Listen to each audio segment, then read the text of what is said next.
Have you ever wondered why we go to war? Or why you never seem to be able to get out of debt? Why there is poverty, division, and crime? What if I told you there was a reason for it all? What if I told you it was done on purpose? What if I told you that those who were corrupting the world, poisoning our food, and igniting conflict were themselves about to be permanently eradicated from the earth? You might think that an idealistic fantasy. Well, let me tell you a story. We acknowledge there are criminals, of course. They rob your house, they steal your phone. They can murder you too if they think they can get away with it. We have all experienced criminals in one way or another. Criminals, as we know, are those who choose personal gain over the rights of others and have no regard for the law. But here's where you need to expand your thinking. Criminals can also succeed in business and politics and can be elected as our leaders. If a criminal became the president, imagine what they could achieve. They could use the full weight of their executive power to commit much larger crimes and ensure they and their friends were enriched to the fullest extent possible. A criminal president could create alliances with other criminal presidents and then collaborate on more global criminal activities. Anything goes. Drug running, human trafficking, whatever makes the big bucks. The 20th century was turbulent with war, economic disaster, famines, and displacement. We have always accepted these things as just human nature and simply the way the world works. Something inevitable and due to the weaknesses of human nature that drive us to these actions.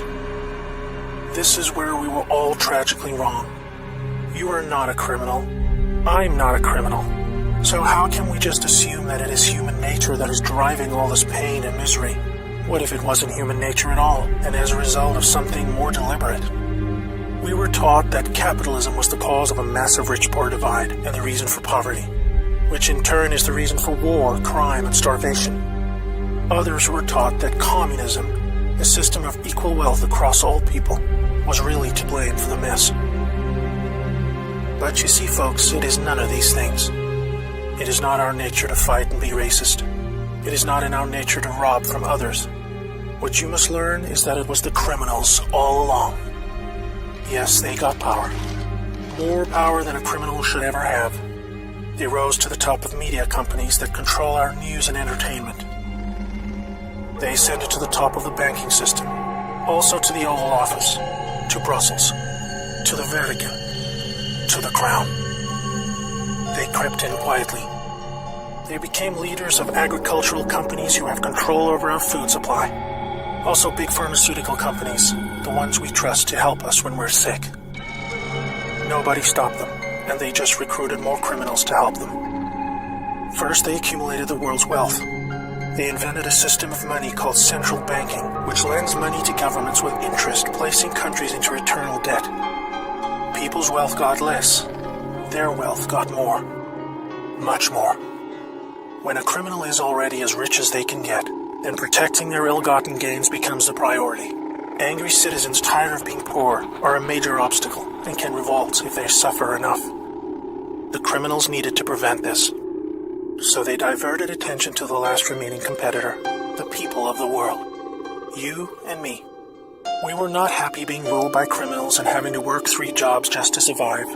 They know we won't accept it. So they use their control of the media to set black against white, woman against man, young against old, Muslim against Christian. They convinced us we were the problem so that we would fight and destroy ourselves. To get it done faster, they attacked all aspects of humanity that make us strong. Like family.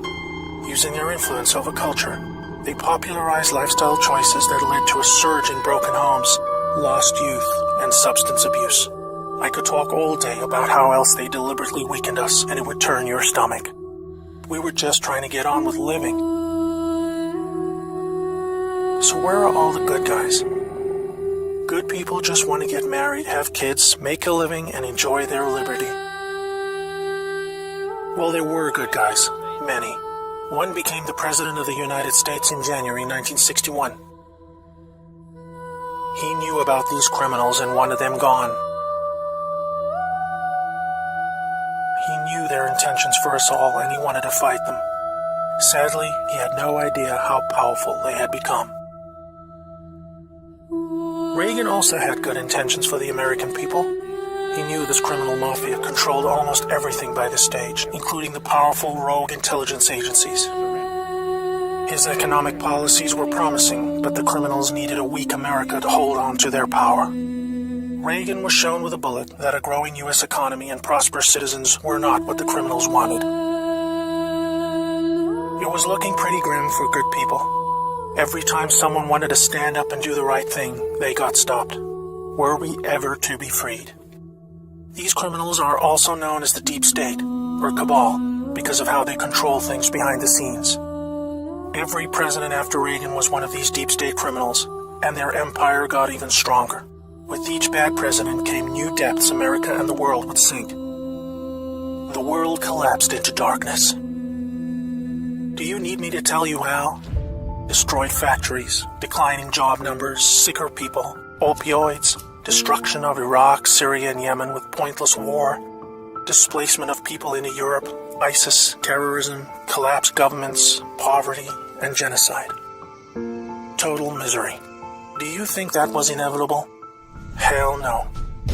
Well, here is where things start to take a new turn. When the full picture comes to be known, it will forever be regarded as the greatest story ever told. Well, here is the top line. Some good people still held positions of power. They valued humanity and the rule of law. While the criminals discussed their game plan at the annual Bilderberg meetings, the good guys were making plans of their own. The information age was coming to change history forever.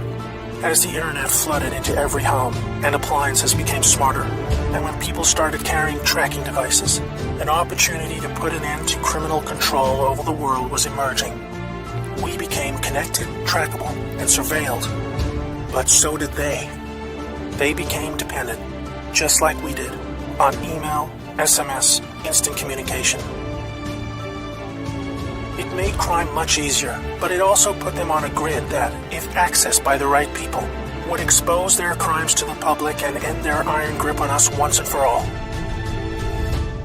In this new age of information, it was thought that the military should also have its own intelligence agency to focus on cybercrime and espionage. They called this the NSA, the National Security Agency. The relevance of the NSA in the story cannot be understated. Here we had every phone call, email, and text from every device stored and archived.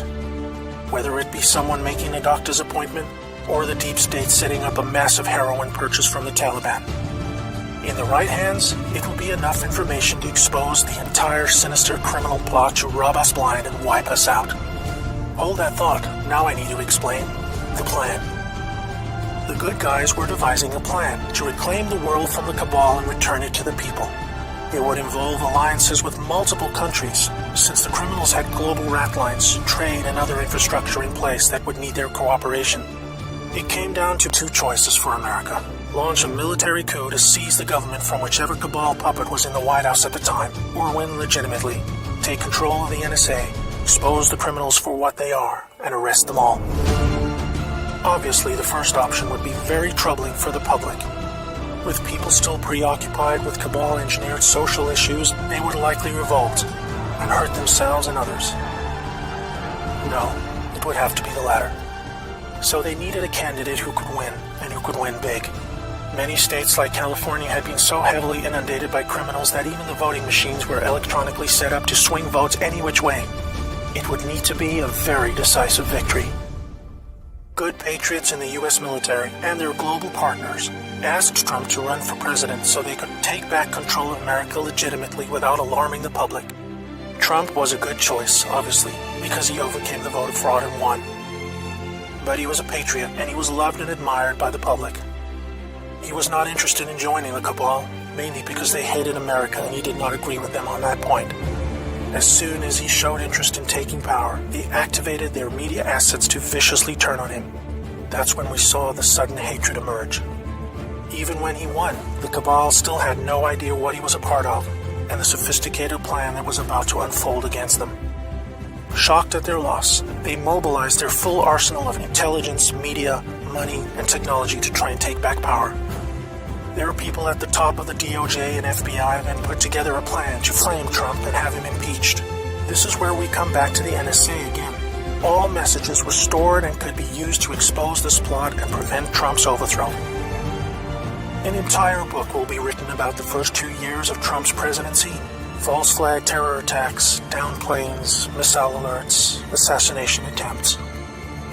Here is the point. The world is currently experiencing a dramatic covert war of biblical proportions. Literally the fight for Earth, between the forces of good and evil. I can't put it in simpler terms, but I can say it appears the good guys are winning. The cabal had complete control over North Korea. They hijacked the Kim dynasty, took them hostage, and worked to build up a nuclear arsenal to threaten the world. Kim Jong-un suddenly embracing peace was simply because the deep state were beaten and driven out. ISIS was also destroyed in the year following Trump's win. We are all starting to see the pattern now, that enough time has passed, that our biggest global concerns are starting to recede, and peace is returning. It is all evidence that the good guys are winning the war. But we are still in the middle. While a lot is improving, it still puzzles many that most of these known criminals are still free, especially the higher-ups like Hillary Clinton, the Bushes, and Obama. That is coming in the next chapter of the story. That's why we have Q. The good guys with control over the NSA began the Q intelligence dissemination program to invoke an online grassroots movement that came to be called the Great Awakening. It started on underground internet channels and then moved to the mainstream. Q has been a fun distraction for those who follow world events and desire truth, but it is about to begin a much more important and necessary phase, keeping the public informed when the deep state war breaks out onto the surface. By this, I mean high-profile arrests. Yes, folks, the criminals I'm referring to are famous politicians, actors, singers, CEOs, and celebrities. People who have earned our trust, respect, and admiration. They have done very bad things that are all fully known and documented, and they will be severely punished. Those of us who have followed Q since the beginning will be here to help you make sense of the coming events. We are among the first to realize that our petty partisan divisions are just trivial distractions, and we are all enslaved by a hidden enemy. We realize that the problem was never capitalism or socialism, Democrat or Republican, black or white, Muslim or Christian. We know it was just very powerful criminals who had too much power. Fellow slaves, it's time to buckle your seatbelt, recognize your true enemy, and embrace a new future that we all owe to the brave patriots who risk their lives to achieve this victory against the greatest force of evil the world has ever known. May God bless America.